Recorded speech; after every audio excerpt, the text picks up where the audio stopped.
Greetings from St. Columba's Church in Washington, D.C. I'm the Reverend Lloyd, and this is day 8 since our Bishop Mary Ann Buddy instructed us not to come to work and not to offer public worship services. When we first got that notice, it was almost like a snow day as we packed up our offices and left kind of wondering how we would make it through the next 2 weeks, but expecting that we would easily. Working from home, being in touch with each other and with our congregation through the miracle of the internet.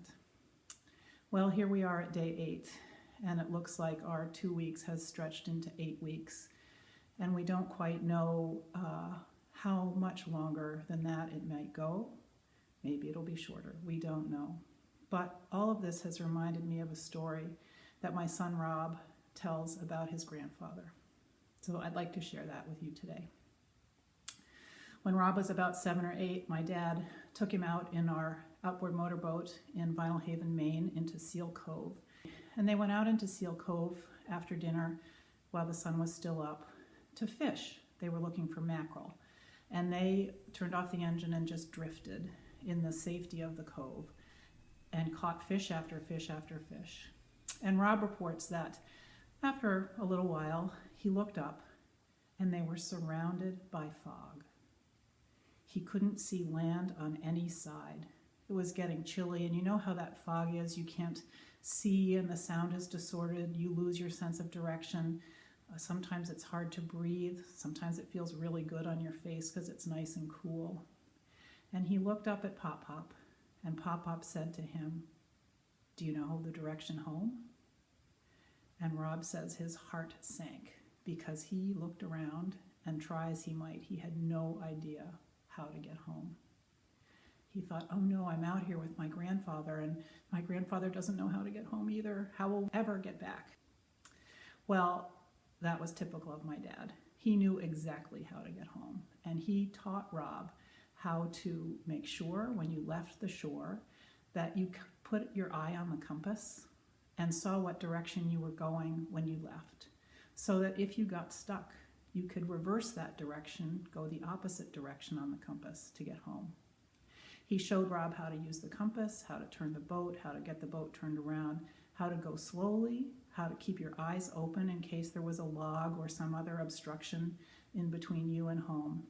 And they slowly putted with their catch of fish back to the dock in safety. I feel like we're in a fog right now.